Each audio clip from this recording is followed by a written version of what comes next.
Uummanni Oromoo hortee saba Kuush keessaa isa tokko. Kuush hortee dhala namaa bebbeekamoo keessaa isa guddaa yoo ta'u, horteen Kuush kun guddina aadaa, seenaa, aartii dhalachuu amantaa gurguddoof qubee barreeffamaa bocuun addunyaa kanaaf kan gumaachedha. Uummanni Oromoo jiraataa gaanfa Afrikaa isa duraa ta'uusaa barreessaan PRMM kitaaba isaa bara 1948 barreesse keessatti akka armaan gadii kanatti dhugoomee jira. Gareen warri amma seem yookaan semeetikii ofiin jedhan dhiibbaa walitti bu'insa adda addaan Arabiyaa irraa ka'anii rakkina uumame irraa of baraaruuf galaana diimaa ce'anii yoobaa Afrikaa Aksuum gaan kan naannoo sana jiraachaa tureef isaan simate hortee Kuush keessaa uummata Oromooti jedha. Uummanni Oromoo dhaloota Kiristoos dura barkuma yookaan miiliiniyamii sadaffaa jalqabee naannoo baddaa amma Itoophiyaa, Sudaan Bahaa fi Kaabaa jedhamu kana kan jiraachaa ture yoo ta'u, boodas waraana babal'ifannaa warra Absiiniyaa jaarraa 14ffaa keessatti raawwateen baddaa Shawaa kanarraa muraasni isaa gara kibbaatti gadi godaanee hanga jaarraa 16ffaatti qophii lafa ofii deeffachuu taasisaa ture.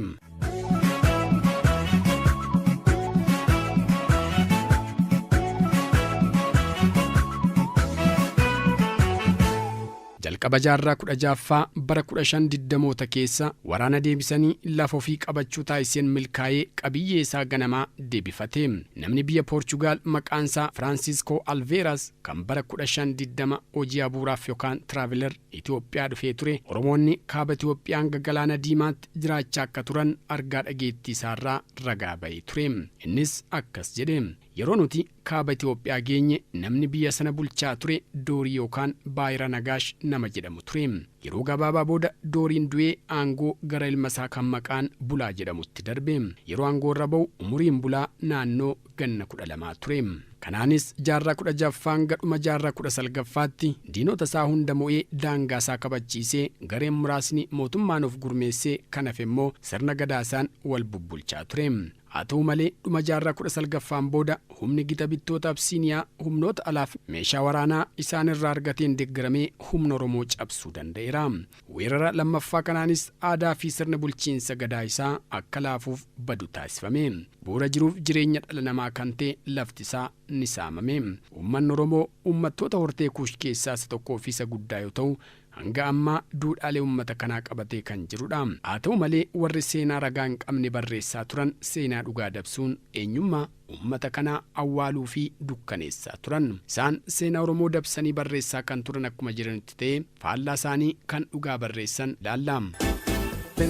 Finfinnee, Finfinnee, yaa Finfinnee, Finfinnee, yaa Finfinnee, Finfinnee, yaa Finfinnee, mata burqaajine kan waaqni nu kenne, ansarraa fagaachuun nama taane Finfinnee. Akka kitaaba Taabor Waamii kan bara 2007 maxxanse keessatti ibsametti qaroominni Misiroota durii yookaan Ancient Egyptian Civilization qaroominaaf seenaa Oromoo waliin akka wal fakkaatan ibsameera. Innis uffannaan abbootii gadaa fi mallattoon aangoo warra Kuush yookaan Misiraa kan dhagaa irratti bocamee argamu wal fakkaata. Mallattoon aangoo kan warri Fara'oonitti gargaaramanii fi kallacha abbootiin gadaa Oromoo adda isaanii irratti godhatan wal fakkaata. Kanaafuu qaroominni warra Misirii durii Oromoo keessatti hafuu akka noollee tilmaamoo fi kaa'an. Christopher Ihert qorannoo isaa kan bara 2002 keessatti akka ibsetti warri musliimaa daangaa Sumaalee irraa ka'anii gara lixaatti babal'achuu isaaniin dura akkasumas warra Absiiniyaa jaarraa 14ffaa keessa yeroo jalqabaaf kallattii kibbaatti babal'achuu isaaniin dura warri semeetik ofiin jedhan galaana diimaa ce'anii qubachuu duratti Oromoon guutummaa gaanfa Afrikaa kibbaaf lafamma giddugala Itoophiyaa jedhamu kana hundarra jiraachaa ture jedhu. Kitaaba sirna gadaa Oromoo Maccaa fi Taabor Waamii kan Yoogganaa Dirsatoo የታሪክ እውነቶች jedhu kan bara 2008 barreeffame keessatti akka jirutti kana malees namtichi Waalis Buus jedhamu waa'ee Nakuutoleeb bara 1993 hanga 1133 hilma herbee akkanatti ibsa. Ati Nakuutoleeb Oromoo yoo taatu jalqaba irratti amantaa kiristaanaa hin fudhanne turte. Booda amanticha fudhattee mootii Harbee jedhamutti heerumte. Nakuutooboo Leebdeesse. Laalibalaan yooduu gargaarsa Oromoon gara mootii Absiiniyaa ta'anii mo'an. Ragaan kunis namoota Oromoon baddaa Shawaa kanarra jiraachaa hin turre jedhaniif deebii kan ta'udha. Ragaan biraa Oromoon jaarraa 10ffaa dura akka naannoo kana jiraachaa ture maqaan gosaaf maqaan lafaa ni ibsu. Fakkeenyaaf Kooheen namni jedhamu kaartaa maqaalee bakka agarsiisan kan jaarraa 15ffaa qopheesse keessatti maqaalee har'as maqaa Oromoon beekaman kan Shawaaf Walloo keessatti argaman eeree ture. Isaanis Masaraa, Teessoo, Goraa, Ganamoo, Laaloo, Gomboo, Ganda Walloo, Salgan, Baddaa Bayiifaa eeree ture. Maqaaleen biroo Oromoon baddaa Shawaarra jaarraa 13ffaan dura jiraachaa akka turan ibsan maqaa gosa Jiddaa, Yaayyaa, Galaan, ammayyaa'iruun ni danda'ama. Warri kun warraan warri kun siif karra kaallu labee dhufee manaa si dhabee warri abeebee tufaadha karri tisaanii cufaadha warri abeebee tufaadha balballi isaanii cufaadha. Maqaan Shawaa jedhamu kun hiikni isaa maali? Hiruy Walasillaasee kitaaba isaa Waazemaa jedhu keessatti muggaasaaf dhufaatii maqaa kanarratti akkas jedhe. Maqaan Shawaa jedhamu kun maqaa kabaja sooressoota warra mootii sooranii fi naannoo masaraa mootichaatti warra aangoo olaanaa qabaniif kan kennamudha. Muhammad Hassan Gamasaan lola kiristaanaaf musliimaa jaarraa 16ffaa sana gosni warra musliimaa gargaaraa turan maqaan isaanii Shawaa jedhama jedhama. Du'a Haayimid Giraanyiin booda jarri kun hangi tokko Galaadiyoosiin kan dhuman yoo ta'u warri kaan garbummaatti gurguramuun kanneen hafan immoo akka gara kibbaatti godaanan ta'e jedhama. Haa ta'utii maqaan Shawaa jedhu gandoota sheekota Shawaa fi ifaatti dabalatee ardaalee kaaba Shawaa Oromoonni irra qubatee ture mara kan haammatee fi booda garuu naannoo Tuulamaaf Maccaa walakkaan Garsii ga'utti kan haammatedha. Akka barreessaan Kiristoofel Hiriit jedhutti sabni Kuush durumaa qabee lafa baddaaf badda daree akkasumas gammoojjiiwwan Itoophiyaa keessa qubatee jiraachaa kan turedha. Saboonni Kuush naannoo eerame kana keessatti qubataa duraa turan.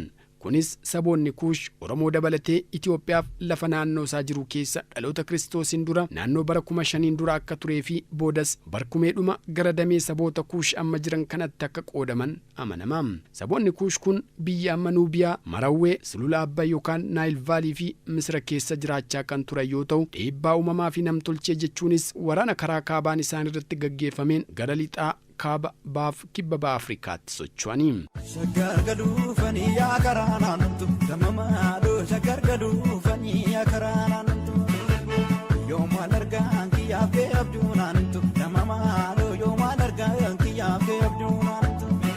Isaan kana keessaa warri Kuush ba'aa fi giddugala kibbaatti socho'uun qubate keessaa Oromoon tokko. Qorannoo fi qo'annoo seenaa madda adda addaa irraa argameen yeroo ammaa sabni Oromoo akka qaama saba Kuushotaa ta'ee fi ardii Afrikaa keessatti kaaba baaf lixa Afrikaa Itoophiyaa dabalatee jiraatan keessaa isaan gaafa. Kanaafis saboonni Kuush biyya Itoophiyaa fi naannoo ishee keessaa dhaloota Kiristoos dura bara 5000 duraa jalqabanii jiraataa kan turan yoo ta'u afaanota yeroo ammaa naannoo kanatti dubbatamaa jiran adda addaatti akka qoodaman qorannoon mirkaneessee jira. Finfinnee, Finfinnee, yaa Finfinnee, Finfinnee, yaa Finfinnee, Finfinnee, yaa Finfinnee, mata burqaajine kan waaqni nuu kenne ansarraa fagaachuun nama taane Finfinnee. Sabni Oromoos yeroo booda akka afaanii fi aadaa isaas qabatee naannoo amma jiraatu babal'atee kan hubatamu yoo ta'u walfakkiin jechoota afaanota Oromoo Beejjaa, Agaw, Kunaamaa, Affaar, Sumaalee, Sidaamaa, Koonsoo, Adiyyaaf kanneen kana fakkaatan yoo qoratamu walitti dhufeenya afaanota kanaa kan agarsiisuu fi yoo baay'ate waggoota 500 akka adda facaandhaa guyyaa yookaan kalandara isaanii irratti hundaa'uun tilmaamuun danda'ameera. Tilmaamaa fi dhaa guyyaa kalandara kanaas akka mala gaarii tokkotti fayyadamuun horteen Kuush akka wal fakkaatu beekuuf waggoota meeqa dura akka addaan faca'animu. Kunis uummanni kun dur madda tokkorraa akka kaan ifooma. Oromoon saboota kaaba Afrikaa waliin hidhata qabaachuusaa dhakaawwan fakkii namaatiin yeroo sana tolfaman yookaan siidaawwan akkuma abbaa gadaa Oromoo har'a adda isaanirra kallacha qaban ni agarsiisu. Inni biraa siidaan faayaa fi uummanni aadaa Sudaan kaabaa keessatti qonnaan argame faayaa fi aadaa dubartoota Oromoo baalee har'aa kan guftaa mataatti keeyyatanii ayyaanota yookaan jila adda addaa irratti argaman wajjin wal fakkaata.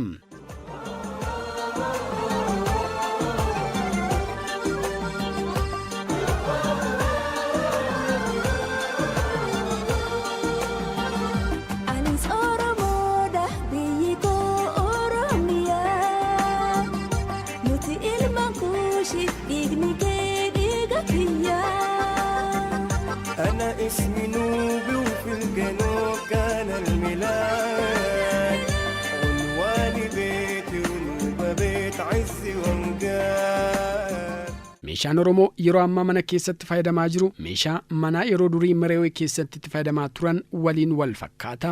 Meeshaan kunniinis kanneen kaaba Sudaan keessatti qonnaan argaman yoo ta'u suphee irraa kan tolfaman ta'ee bocaaf faaya kan ofirraa qabudha.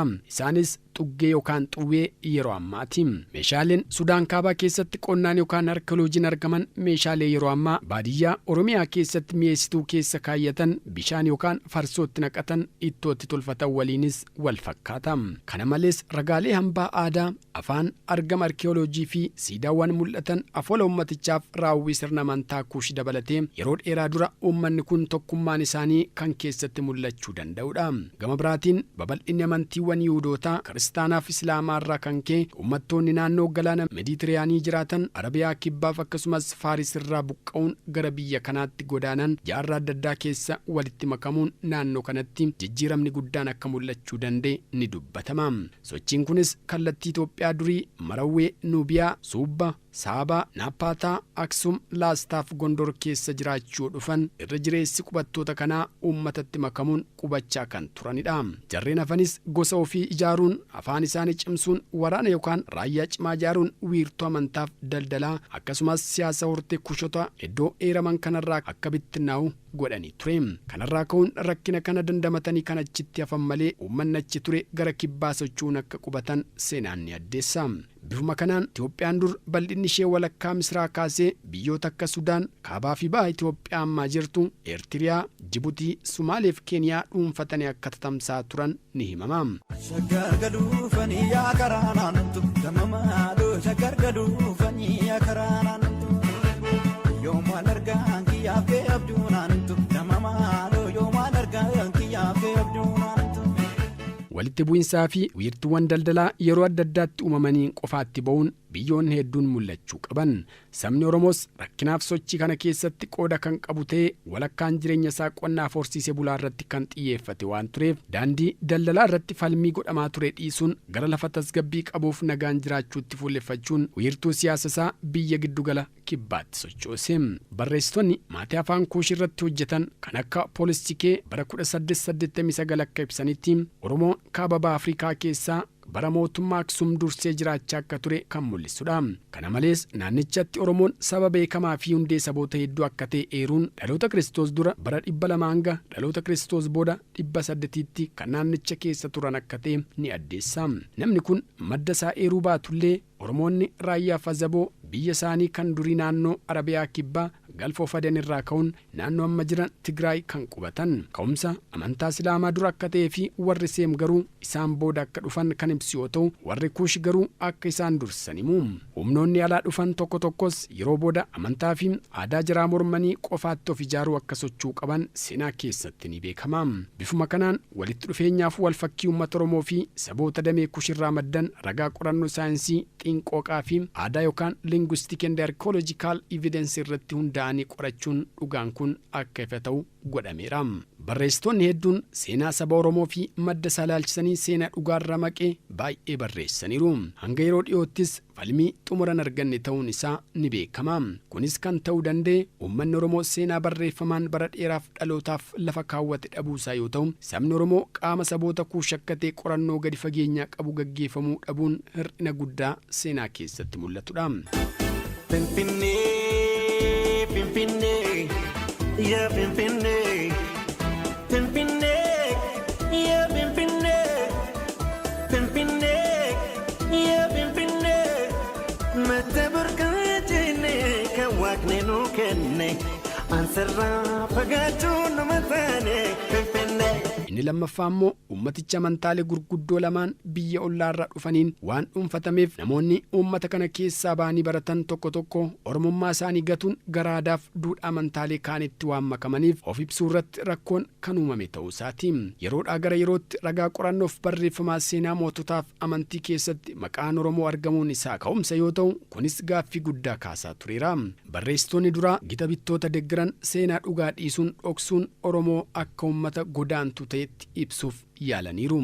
Hojii kamiyyuu caalaa hayyoonni biiroo aadaa fi turizimii Oromiyaa bara 2006 kitaaba seenaa Oromoo hanga jaarraa 16ffaa jedhu qopheessanii fi hojiin Alamayyoo Hayilee bara 2007 sirna gadaa siyaasa Oromoo Tuulamaa falmii armaan dura tureef deebii quubsaa kennuu keessatti daangaa seenaa Oromoo irratti jiru jijjiiruuf bu'aa hojiiwwan gurguddoo jijjiirama akka qabaatu taasisaniidha. Hayyoonni qorannoo yeroo dheeraa godhaniin sabni Oromoo jiraataa duraaf saba bal'aa ta'uusaa mirkaneessaniiru.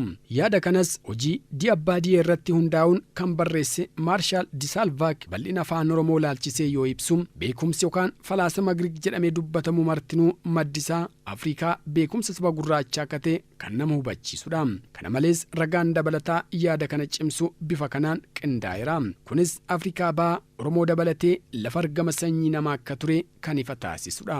Kanarraa kan ka'e saboonni Afrikaa keessattuu kaabaaf baha Afrikaa iddoo hundeen dhala namaatti argame qofa osoo hin ta'in maddaaf jalqaba amantiiwwan beekamoo fi qaroomina ilma namaa maraaf bakka bu'uura akka ta'etu eerama. Kunis saba Kuush Oromoo dabalatee kan hammate ta'uusaa mul'isa. Kanaaf Oromoon jiraataa duraa ta'uusaa mul'isa malee uummata godaantuuf weerartuu akka hin taane kan ibsudha.